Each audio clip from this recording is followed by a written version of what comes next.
오늘은 말씀과 육신이라는 주제로 말씀을 보도록 하겠습니다. 지난주에 우리가 요한복음 강해를 시작하면서 예수 그리스도의 신성에 대해서 알아보고 나누었습니다. 예수 그리스도는 이 세상을 창조하신 창조주인 것을 우리가 살펴보았고요. 그는 히브리 문화에서만 창조주가 아니라 전 열방의 창조주이고 모든 열방에서 찬양받기 합당한 이름이다라는 것을 우리가 살펴보았습니다. 예수는 실로 열방의 주인이시고요. 이 세상 어떤 것도 예수 없이는 존재할 수 없음을 우리가 살펴보았죠. 그 이유는 요한복음에서 설명한 것을 기노마이 예수로 출생되었다. 모든 세상이 예수로 출생되었다라는 의미에 대해서 우리가 알아보았습니다. 온 열방을 품고 온 열방을 창조하신 이가 바로 예수 그리스도죠. 오늘은 그 예수 그리스도가 육신으로 이 땅에 왔다는 것을 설명해드리려고 합니다. 그가 창조주가 육신이 되어서 우리 가운데 거하셨지만 세상은 그를 알지 못했다고 합니다.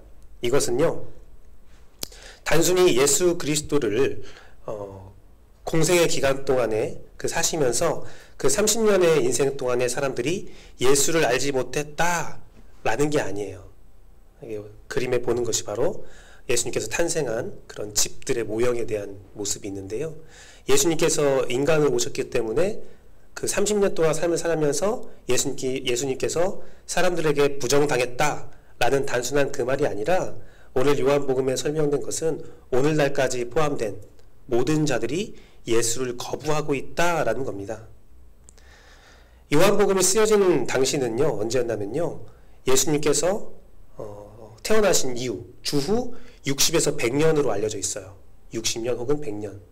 그러면 최소한 예수 그리스도께서 십자가에 달려 죽으시고 부활하신 이후 최소 24년에서 60년 정도가 지난 뒤에 쓰여졌다는 겁니다. 즉 뭐냐면 예수님이 활동할 때만 예수님이 부정받는 것이 아니라 그 위에 예수 그리스도의 모든 부활과 모든 것들을 경험했던 세대에서도 예수를 부정하는 일이 있었다라는 겁니다. 수많은 증거와 사람들이 그를 증언했음에도 불구하고 예수를 믿지 못하고 알지 못하는 현실의 모습을 요한은 개탄스러워하고 있는 거죠. 그렇다면 그들이 왜 예수를 믿지 못했을까? 유대인들은요, 예수 그리스도를 하나님의 아들로 믿는 것이 상당히 어려웠습니다. 그 이유는요, 유대인들은 하나님은 한 분이라는 사상이 있었어요. 그래서 유대인들이 기다리는 메시아도 신이 아니에요. 그들이 메시아로 꼽는, 성경을 통해서 연구한 메시아로 꼽는 여러 가지 조건들이 있거든요. 다윗 왕조에서 나야 되고, 그리고 전쟁의 승리자야 되고, 여러 가지 항목들이 있습니다. 재밌는 것은 예레미야 말씀에 보면 다윗 왕조로부터 이제 더 이상 왕을 내놓지 않겠다라고 하나님께서 선포하시거든요. 그래서 성령으로 마리아가 잉태한 이유가 있어요. 신성도 있지만 요셉의 허리, 다윗의 허리에서는 더 이상 왕가는 끊겼기 때문에 성령의 잉태함을 받아야 되거든요. 그 모든 것들이 정말 절묘하게 성경은 이어져 가고 있거든요. 그런데 그 가운데서 유대인들이 생각했던 것이 메시아는 신이 될 수 없다입니다. 철저한 사람이야 됐어요. 왜 그러냐면 하나님이라는 그 이름 자체에 오직 한 분이라는 뜻이거든요. 하나님 외에 또 다른 신이 있다고? 그것은 유대인들이 믿을 수 없는 거였습니다. 그래서 예수 그리스도가 나는 하나님의 아들이야, 나는 신이야 라고 말했을 때 유대인들은 돌을 들어 예수를 죽이려 했던 거죠. 도저히 예수 그리스도를 하나님과 동일한 선상에 놓지를 못하는 유대인들의 그런 마음에 무거움이 있었어요. 마음에 막힘이 있었습니다. 그러면 헬라인은요, 이방인들은 왜 그랬을까요? 이방인들은 예수 그리스도를 신으로 여기는 것은 쉬웠습니다. 받아들이기 쉬웠어요. 오늘날도 전도가 가장 쉬운 국가가 꼽으라고 하면 인도하고 일본이라고 합니다. 그 이유가 왜 그러냐면 인도나 일본으로 가서 예수님 믿으세요, 하나님 믿으세요 하면 네 알겠습니다 라고 대답한대요. 그리고 십자가를 잘 받고 혹은 성경책을 잘 받은 다음에 자기의 집에 있는 신상에 논다고 합니다. 신은 많을수록 좋지 하면서 논다고 해요. 내가 예수도 믿고 다른 신도 믿고 신은 많을수록 좋지. 헬라인도 그래요. 신은 많을수록 좋지. 하지만 중요한 것은 내가 그 신을 경배해야 되느냐. 신을 믿는 것, 신을 신이라고 인정하는 것은 쉬운데 내가 그 신을 경배해야 되느냐라는 거에서 걸린다는 겁니다. 그 이유는 예수 그리스도가 십자가에 달려 죽으신 육신의 몸을 입었기 때문에 그렇죠. 그에게요, 지난주에 제가 말씀드렸을 때 헬라인의 최고의 신은 로고스라고 제가 말씀드렸죠. 로고스 신앙이 있다고 제가 말씀드렸어요. 그들의 로고스 신앙은 참 재밌는 신앙인데요. 말씀이 최고의 신으로 여기는 이유, 이 말씀, 이성이 최고의 신이 된 이유는 무엇이냐면 움직일 필요가 없기 때문이었습니다. 여러분, 우리가 몸을 쓰잖아요. 어디로 가잖아요. 그것은 뭐 때문에 그렇습니까? 필요하기 때문에 그래요. 제가 이렇게 딱딱딱하게 서서 말씀을 이렇게 전달하면 불편하시잖아요. 필요에 의해서 제가 제스처를 합니다. 부드러운 미소도 짓고요. 또한 제가 말씀을 전하다가 목이 마르면 이렇게 물도 먹고 필요에 따라 움직이죠. 필요가 있다는 것은 어떤 존재입니까? 부족하다는 거죠. 그래서 헬라인들은 로고스라는 신은 그 자리에 가만히 있었어야 됐어요. 움직인다. 조금이라도 움직였다. 그런 순간 그는 부족한 존재이고 그는 완벽한 신에서 부족함이 생긴 존재로 등락되는 거죠. 많은 신들이 있는데 그 급을 나눌 때에 최고의 신 로고스는 움직이지 않고 그 자리에 있는 거예요. 재밌죠? 상당히 앞뒤가 안 맞죠? 최고의 신이지만 그 신은 나를 위해서 할 수 있는 게 한 개도 없습니다. 해서는 안 돼요. 어떤 행동을 하는 순간부터 그 신은 부족함이 있는 존재고 완전한 존재가 아니기 때문이에요. 그러면 그들이 최고의 신 로고스를 어떻게 믿고 있느냐? 로고스를 연구하는 겁니다. 로고스를 연구해서 그 로고스라는 신이 가지고 있는 철저한 이성과 철학과 신적 원리와 본질과 이성을 이해한 사람이 로고스의 뜻을 완전히 이해한 사람이 세상에 선포하는 거예요. 그를 연구하고 그를 공부하고 그의 존재를 발견하고 철저히 그를 따라 사는 사람이 로고스의 대언자가 되어서 로고스대로 이 세상을 다스리는 것이 그들의 믿음이었습니다. 끝내 로고스는 움직이지 않죠. 끝내 로고스는 아무것도 하지 않죠. 어떤 일에도 개입되지 않죠. 절대 신이지만 어떤 영향력도 없고 어떤 일도 할 수 없는 신이 되어버립니다. 우리가 볼 때는 뭐 그런 신을 왜 믿어? 그런 무능력한 최고의 존엄신을 왜 믿는가? 그런데요, 헬라인들이 이 로고스를 믿는 이유가 있었어요. 그 이유는 로고스가 최고의 존엄의 신이 철저한 무기력한 존재가 되어질 때 사람이 절대적인 존재가 될 수 있기 때문에 그렇습니다. 재밌는 거예요. 내가 절대 존엄인 로고스를 믿고 있고 내가 그 로고스를 연구해서 내가 로고스의 뜻을 너무나 잘 알고 있어. 너희들보다 내가 더 로고스를 많이 알고 있다. 그렇기 때문에 나는 로고스와 가장 부합된 인간이기 때문에 내가 권리와 권력을 휘두르는 것은 로고스의 참 뜻이다. 그게 그들의 신앙이었습니다. 모두가 로고스가 될 수 있었지만, 모두가 로고스를 알 수 있었지만 내가 더 잘 알아. 내가 더 보다 알고 있기 때문에 나한테 배워야 돼. 나한테 지배를 받아야 돼. 그런데 그 로고스가, 사도 요한이 말하기를 그 로고스가 육신이 되어서 왔고 누구든지 그 하나님 최고의 존엄의 얼굴을 볼 수 없었는데 예수 그리스도를 아는 순간부터 모두가 그 로고스를 알 수 있게 됐다. 그것은 헬라인들에게 받아들일 수 없는, 절대 특권을 내려놓을 수밖에 없는 상황이 되기 때문에 헬라인들은 그것을 받아들일 수가 없는 겁니다. 내가 누군데? 내가 로고스를 아는 사람인데, 내가 최고의 권력자인데. 여러분, 재밌는 것은요, 그 로고스가, 창조주가, 그 신이 육신의 모습으로 이 땅에 왔다라는 것들을 요한복음은 증명하지 않아요.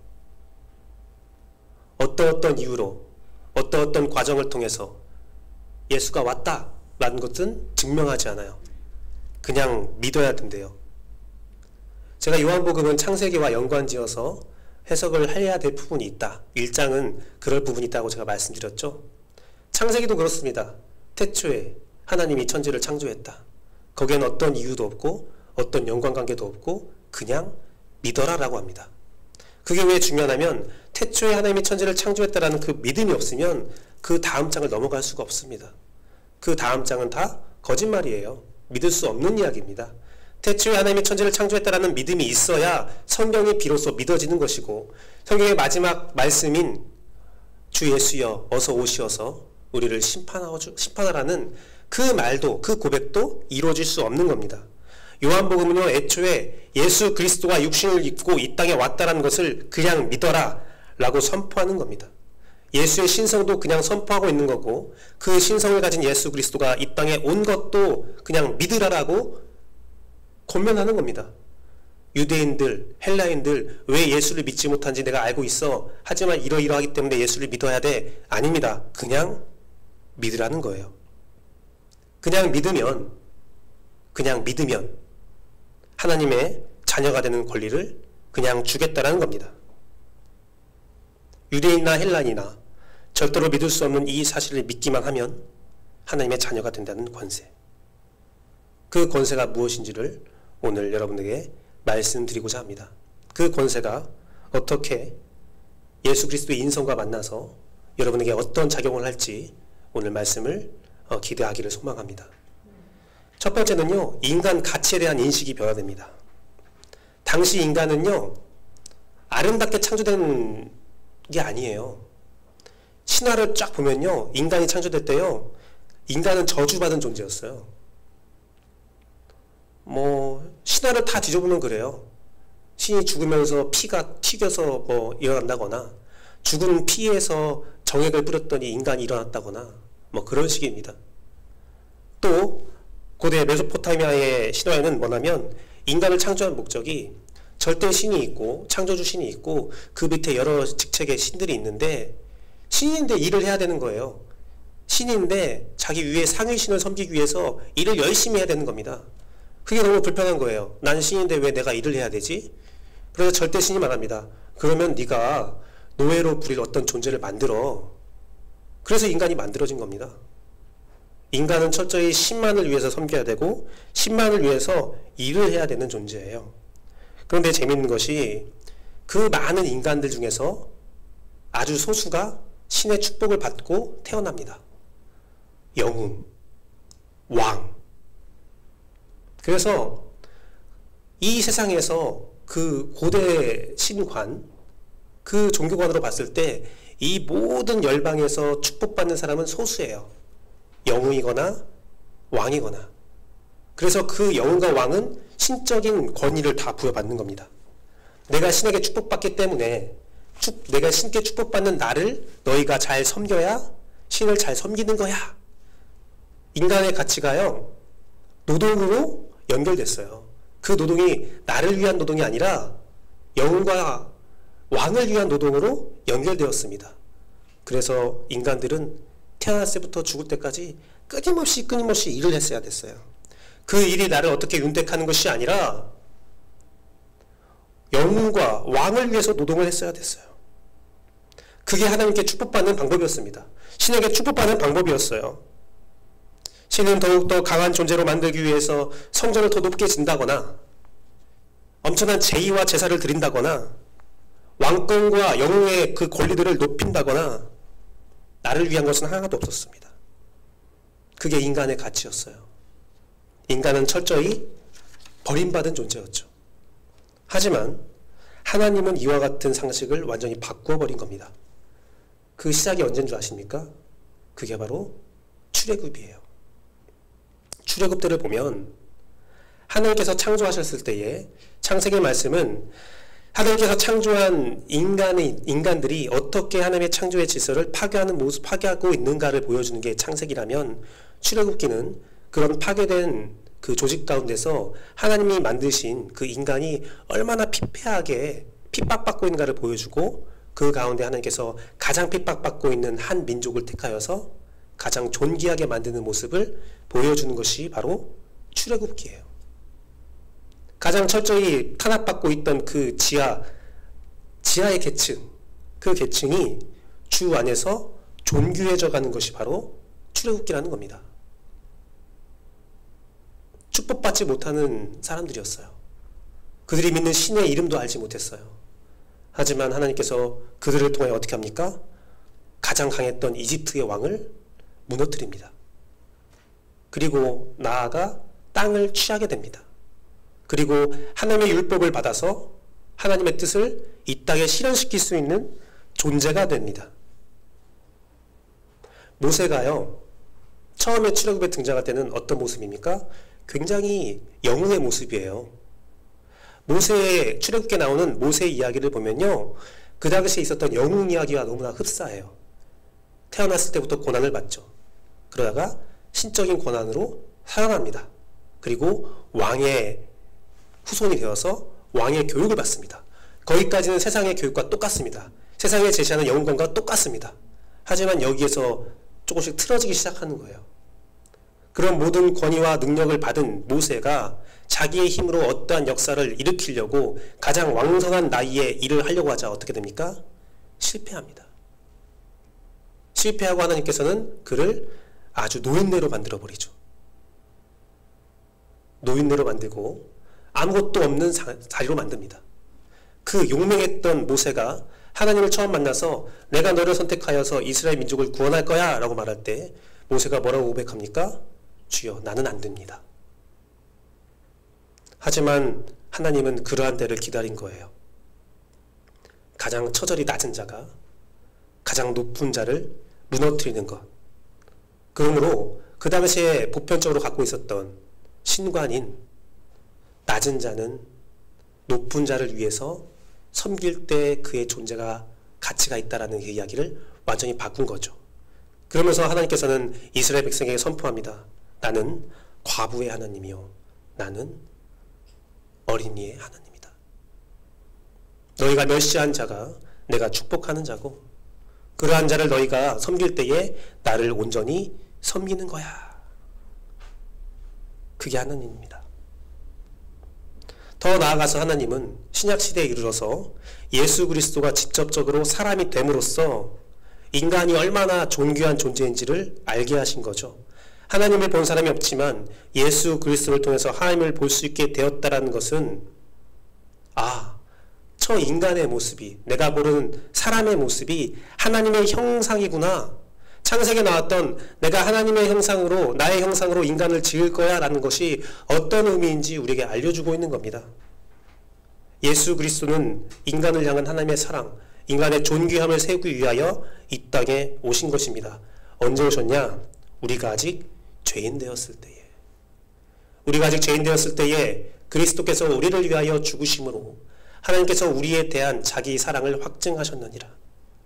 하나님의 사랑은 우리가 가장 처절할 때에, 가장 낮을 때에 인간의 모습으로 우리에게 오셔서 그 모든 모욕과 핍박을 받으심으로 우리가 실로 하나님과 교제할 수 있는 존재라는 것을 알게 하셨고 우리의 인간의 존귀함이 무엇인지를 알게 하셨습니다. 예수님이 오셔서 한 게 무엇입니까? 왕들과 잔을 나누고 영웅들과 자리를 나눈 것이 아닙니다. 가장 낮고 천한 죄인들과 함께 머물러셨고 세리와 창녀들과 함께 거하셨으며 그 예루살렘 도성에서 내쫓임 당한 사람들을 다 거두시고 병을 치료하시고 함께 교제하셨습니다. 하나님은, 예수 그리스도는 인간에 대한 모든 가치관을 바꾸셨습니다. 우리 이 말로, 이 마음으로 한번 말씀을 읽었으면 좋겠어요. 14절 말씀을 읽을 건데요. 14절 말씀을 읽을 때 우리라는 단어가 있습니다. 우리는. 그 우리의 그냥 단순한 나, 우리를 뜻하는 것이 아니라 여기에 나온 우리는 김규배 목사님께서 쭉 얘기했던 세상에서 핍박받고 세상에서 가치를 인정받지 못하고 세상에서 열심히 일을 하면서 그것이 나의 즐거움이 아니라 왕이나 어떤 영웅을 위한 노동으로 내 가치를 판단받고 있었던 우리다 라는 생각을 가지고 한번 말씀 읽어볼게요. 14절 같이 읽겠습니다. 둘, 셋. 말씀이 육신이 되어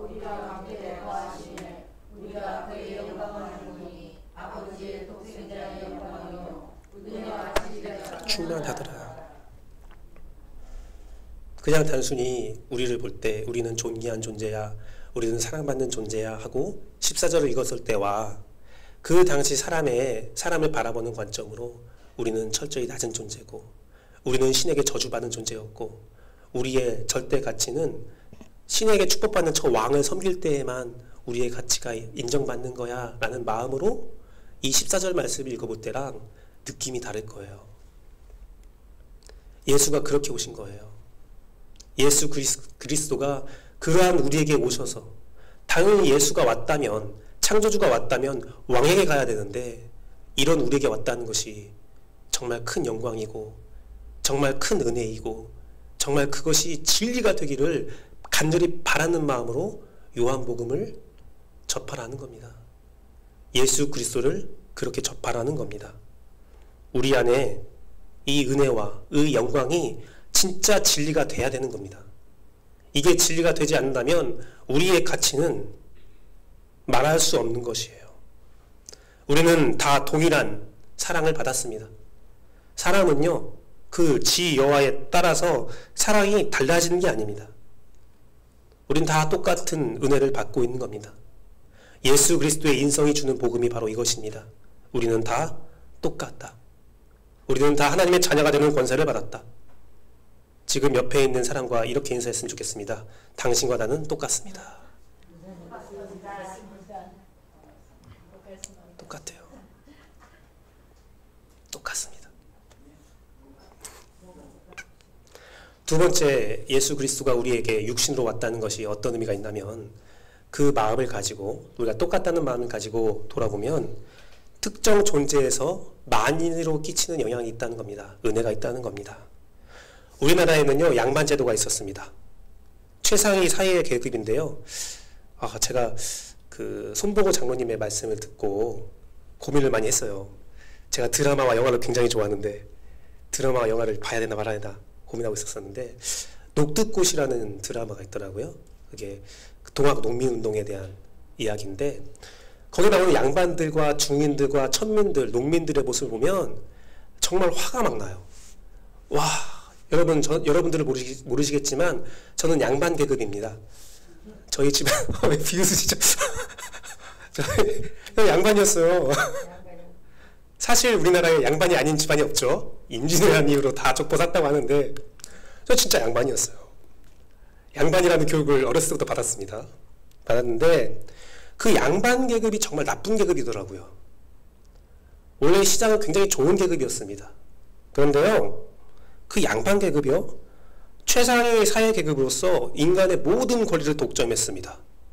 모든 권리를 독점했어요. 그런데 의무는 독점하지 않았어요. 권리는 다 가졌어요. 하지만 저는 깜짝 놀랐어요. 군역도 주지 않았고 세금도 내지 않았대요. 양반이 되면 세금을 안 낸대요. 네. 그것이요, 조선 초기에는 안 그렇대요. 그런데 인조반정 이후로, 쿠데타 이후로 자기를 도와준 양반들을 선심을 이렇게 줘야 되잖아요. 거기서 군역이 빠졌다고 하더라고요. 그거 보면요, 그 녹두꽃이라는 그 드라마를 보면요, 이런 장면이 나와요. 동학 농민운동이 일어나서 막 반란이 일어나니까 그 고을에서 그 전투를 벌이기 위해서 사람들을 징집합니다. 양반 자식들은 징집이 안 돼요. 양반들은 우리가 나라를 위해서 싸우겠다 스스로 나서야만 징집이 돼요. 그리고 과거를 보겠다고 하는 사람들도 징집이 안 돼요. 재밌는 것은 군대를 징집했으면 무기도 주고 먹을 것도 주고 약도 주고 해야 되잖아요. 그러지 않아요. 싸우러 간 사람이 자기 돈을 가지고 와서 무기도 사야 되고 약도 사야 되고 음식도 사야 돼요. 말이 안 되죠. 말이 안 돼요. 이 신문제가 폐지된 것이 얼마나 큰 은혜입니까? 우리에겐 굉장히 큰 은혜예요. 그런데 예수 그리스도가 이 땅에 오신 이유가 바로 그것이 있어요. 여러분, 신분제가 폐지된 것은요, 기독교 때문에 그렇습니다. 기독교의 인권 때문에 신분제가 폐지된 겁니다. 우리나라에 기독교가 아직 들어오지 않았다면 우리는 양반과 천민으로 계속 살았어야 돼요. 그렇죠. 여자들도 그렇죠. 기독교가, 예수 그리스도가, 주님이 먼저, 예수 그리스도가 먼저 그 모든 자리에서 그 권리를 내려놓고 이 땅에 오신 그 의무를 행하는 모습들, 그걸로 인간의 모습을 형상화하는 거예요. 이런 모습이 하나님의 형상이다라는 거죠. 그런데요, 이 신분제가 완전히 폐지되었는데 사실은 신분제가 폐지되지 않았다는 말도 들리고 있습니다. 우리는 새로운 계급사회에 살고 있는 존재죠. 흑수저, 금수저라는 말이 있죠. 지금은 신분제가 완전히 사라졌다고 하지만 정말 그런지 고민이 됩니다. 부모의 힘, 부모의 사회, 경제적 수준에 따라서 불평등이 존재하는 시대적 모순 가운데 우리가 살고 있어요. 저는 이것을 한 번도 경험하지 않았는데 여기 와서 경험을 했어요. 제 딸에게 경험당했습니다. 하영이가 학교에서 친구를 하나 만났어요. 근데 그 친구가, 그 친구의 부모가 저희 집을 딱 보더니 야, 하영이랑 놀지 마. 그랬대요. 안타까운 거죠. 그걸 가지고 큰 고민을 하고 있었는데 한 성도분이 저에게 큰 조언을 해주셨습니다. 어떤 말씀을 하셨냐면, 사람을 나누는 것은 어른들이 나눈다. 아이들은 나누지 않는데 어른들이 사람을 나누더라. 안타깝죠. 이 점에서 참 교회는 아름답습니다. 교회는 모두가 공평하거든요. 교회는 모든 친구들이 다 나누어서 어울려서 살고 있거든요. 그 이유가 무엇입니까? 교회가 공평한 이유가 무엇입니까? 예수 그리스도의 십자가가 공평하기 때문입니다. 예수 그리스도의 십자가는 사람을 가려서 그 보혈의 피가 양이 다르지 않아요. 예수님께서 나를 위해서는 1리터의 피를 흘리셨고 너를 위해서는 250ml의 피를 흘리셨나 보다 그러지 않아요. 동일합니다. 공평하세요. 또한 성령님도 동일합니다. 누군가에게는 성령이 강력하게 임재하고 누군가에게는 성령이 연약하게 임재한다? 아니에요. 우리가 한 가지 착각하는 게 뭐냐면 성령님은 늘 공평하십니다. 늘 동일하십니다. 다만 그것을 받아들이는 사람의 마음이 다를 뿐이에요. 제가 수요 예배 때 항상 말하는 게 그거잖아요. 성령 내주는 동일하다. 하지만 성령 충만, 내가 그 성령님께 의지하는 것, 순종하는 것이 다를 뿐이다라고 말씀드렸잖아요. 기독교는 공평합니다. 모두가 다 똑같습니다. 유대인이나 헬라인이나 모두가 동일한 하나님의 자녀가 되는 권세를 받았습니다. 하나님의 자녀가 되는 권세를 이야기할 때 요한복음은 이것은 혈통이나 육적으로나 사람의 뜻에 나지 않았다고 말합니다. 오직 하나님으로부터 받는 동일한 권리, 동등한 의무, 동등한 역할이 있다라는 거죠. 방언이 그러합니다. 예수 그리스도로 우리가 공평한 것과 같이 성령님의 임재하심이 공평하다고 제가 말씀드렸는데요. 그 첫 번째 증거가 방언입니다. 성령이 임하셨을 때에, 성령의 역사가 임했을 때에 처음 일어난 것이 방언이었거든요. 그 방언이 무엇입니까? 모든 사람이 모든 이방의 단어들을, 이야기들을, 말들을 했다는 겁니다. 기도를 통해서요. 그게 어떤 의미가 있냐면요. 인간의 어종이 나뉜 것은 바벨탑 사건이에요. 바벨탑 사건을 잘 봐야 되는데 바벨탑 사건을 여러분들이 모든 인간들이 모여서 으쌰으쌰 하면서 함께 탑을 쌓아간다는 것으로 생각한다면 큰 착각입니다. 바벨탑 사건은요. 어떤 특정한 권력 집단들이 사람들을 이용해서 탑을 쌓아 올라가는 거예요. 성을 쌓는다는 것, 탑을 쌓는다는 것은요. 고대의 기술로는요. 죽음과 맞바꿔야 되는 겁니다. 엄청난 힘 있는 사람들이 사람들을 불러와서 탑을 쌓는 거예요. 특권의 탑을 쌓는 거예요. 우리가 하나님처럼 되자 하면서 막 탑을 쌓아 올라가는 거예요. 하나님은 그 가운데 징벌을 내리셔서 모든 것들을 흩어버리셨죠. 그런데 이 성령님의 충만한 능력이 오순절 성령 감인 사건이 처음 일어날 때에 그 모든 것들이 해결되고 방언이 되었습니다. 이 방언에도 어떤 의미가 있냐면요, 여러분, 언어는요 특권의 힘이에요. 그 뿌리 깊은 나무라는 드라마가 있었어요. 그 나무에서 그 드라마가 말하는 게 뭐냐면 한글을 창제하는데 양반들이 그 한글을 창제하지 못하게 만드는 거예요. 왜 그러냐면 언어에는 힘이 있었거든요.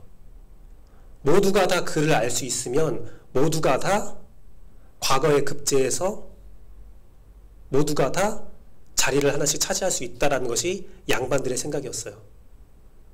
그 뒤에 어떻게 된 줄 아십니까? 물론 한글로 보는 과거 시험도 생겼지만 양반들은 어떻게 해요? 한자를 고수해요. 한자가 성리학 한자로서 공자의 언어로서 이 한자에 힘을 부여해요. 근데 이 일이요 종교개혁 시절에도 일어나요. 라틴어에 힘을 부여해요. 일반인들은 라틴어를 알 수 없어요. 라틴어로 성경이 쓰여져 있었어요. 루터의 종교개혁 중에 가장 그것을 상징적으로 보여준 것이 독일어로 성경을 번역한 겁니다. 성경을 갖고 있던 특권 계층의 그 언어를 파쇄하고 모두의 언어로 바꾸는 거죠. 방언이 그런 겁니다. 그 당시에도요 아람어가 쓰였고 헬라어가 쓰였고 여러 가지 히브리 언어가 쓰였어요. 그런데 특권층의 언어는 따로 있었다는 겁니다. 그 언어를 사람들이 몰랐어요. 하지만 방언을 통해서 그 언어의 나눔을 모두 다 화폐하신 겁니다. 모두가 다 똑같아진 거예요. 모든 특권의식을 내려놓고 하나가 된 것입니다.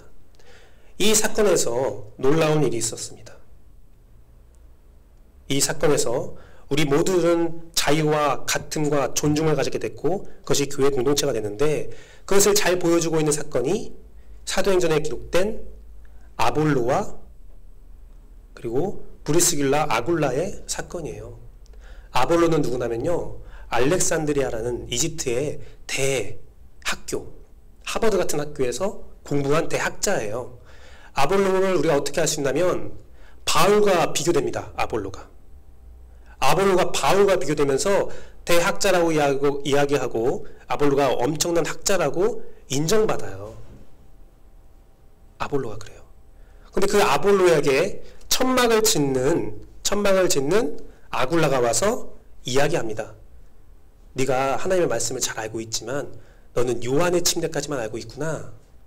내가 너에게 성령의 침례를 알려줄게. 아볼로가 그럴 수 있었어요. 나 배울 거 다 배웠습니다. 나 더 안 배워도 됩니다. 당신은 천막을 짓는 사람이고 나는 대학자입니다. 그런데 아볼로가 어떻게 합니까? 아굴라한테 배워요. 그 말씀을 배워요. 저기 죄송한데 지금 예배 중이니까요. 잠시 후에 제가 말씀드릴게요. 아저씨?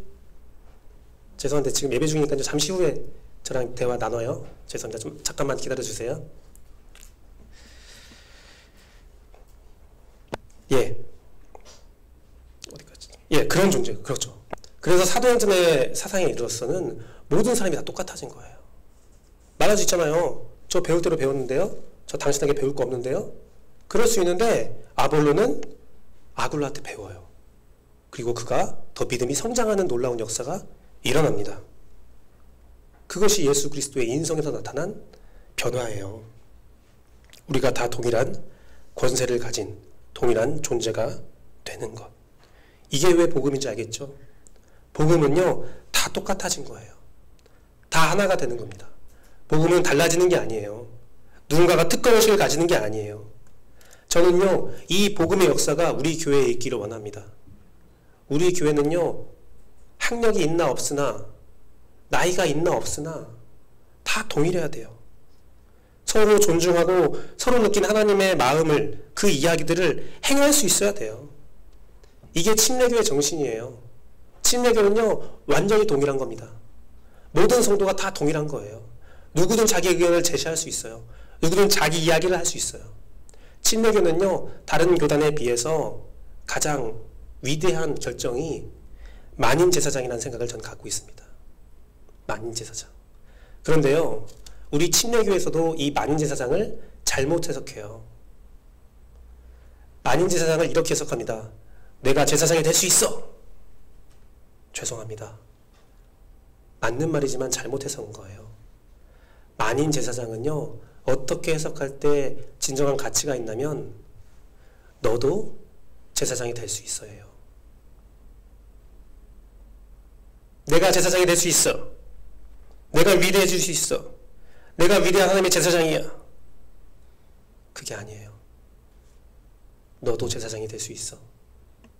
저 어린아이도 나의 제사장이 될 수 있어. 저 어린아이부터 어떤 나이와 어떤 조건과 어떤 자격을 가진 모든 사람들도 나에게 말씀을 전할 수 있는, 내가 그 사람을 통해서 하나님의 말씀을 받을 수 있어. 그것이 침례교의 진정한 만인제사장입니다. 내가가 아니라 네가 해요. 내가 해요. 그게 침례교의 진정한 만인제사장이에요. 사랑하는 성도 여러분, 침례교가 자랑하는 만인제사장은 서로 존중하고 서로 섬기라는 겁니다. 어떤 특권의식을 가지라는 것이 아니에요. 특권층이나 직권층이나 계층을 만들라는 것이 아니에요. 그것은 예수 그리스도의 인성에 반하는 행동이고요. 복음과 다른 행동입니다. 그것은 오히려 헬라 문화에 있었던 이야기예요. 로고스 신앙. 로고스 신앙. 저는요, 교회에서 가장 경계하는 사상을 뭐라고 보냐면 인본주의로 봐요. 인본주의. 기독교는요, 인본주의가 되게 쉬운 학문이에요. 쉬운 종교예요. 쉬운 신앙이에요. 하나님은 너를 사랑해.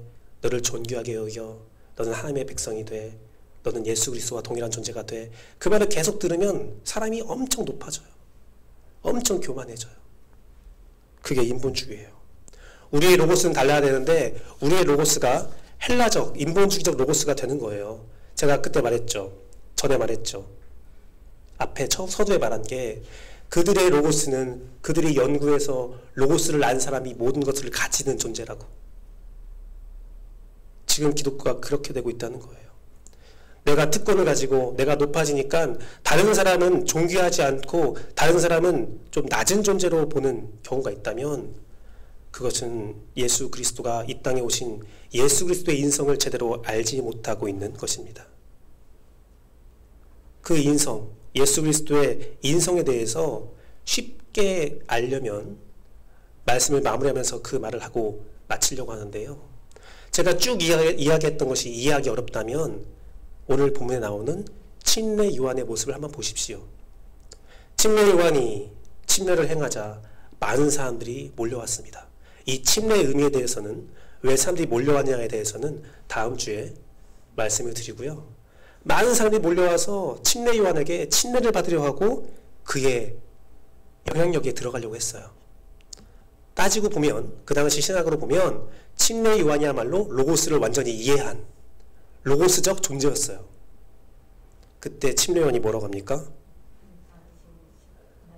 그렇죠. 난 아닙니다. 난 아닙니다. 그 말이 무엇입니까?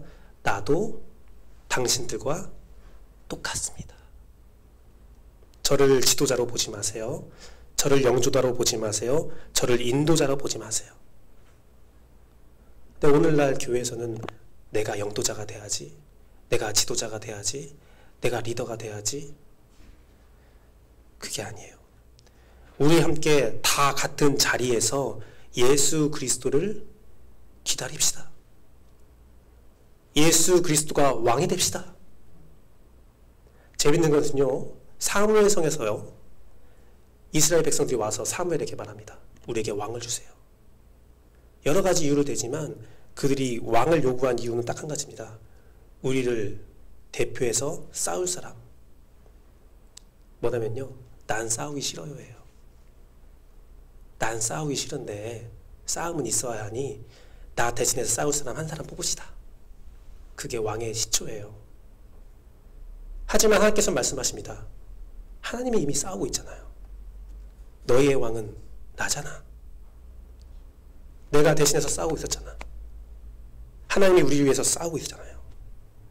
자, 그러면 이 모든 말씀들을 우리의 삶에 대입하면 어떤 말씀이 되냐면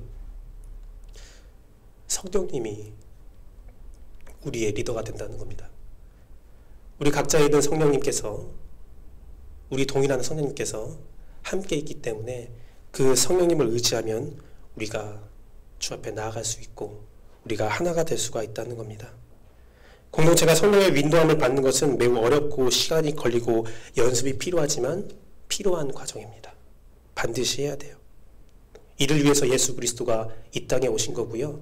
우리는 이를 이 땅에 실현하기 위해서 우리 모두가 성령님이 우리의 왕이 되어서 우리가 성령님의 음성을 듣기 위해서 기도하고 말씀을 봐야 한다는 겁니다. 내가 싸우는 것이 아니라 성령님이 싸워야 하고요. 내가 성령님과 함께하여서 이 세상과 대전을 펼쳐야 하고요. 예수 그리스도의 인성을 통해서 우리가 서로 존중하며 서로 섬기며 서로를 인정해야 된다는 것입니다. 오늘 이 시간 이걸 놓고 기도했으면 좋겠어요. 우리 교회가 지금 한 가지 문제가 있습니다. 여러 가지 문제가 있지만 가장 우리가 빨리 응답받아야 할 문제가 한 가지가 있죠. 다 알고 있는 우리 교회의 처소에 관한 일입니다.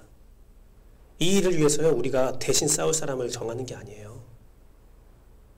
이건 내가 싸워야 할 문제예요. 그리고요, 이 일이 어떻게 벌어지냐에 따라서 교회 공동체에서 알아서 하겠지가 아니에요. 내가 성령님으로부터 어떤 음성을 듣는가, 내가 성령님으로부터 어떤 말을 듣는가, 그걸 통해서 우리 공동체가 어떤 성령님의 말씀을 듣는가. 우리 교회의 가장 절실한 문제는 누가 우리 리더가 되느냐가 아니에요. 성령님께서 우리의 리더이시니 그 성령님께서 우리 각자에게 어떤 말씀을 하시고 그 각자의 말씀이 어떻게 하나가 될 것인가. 이 시간 다른 기도 제목들 많이 있지만 오늘은 그 기도 제목에 우리가 절실히 매달리기 원합니다. 함께 이 시간 기도하도록 할게요.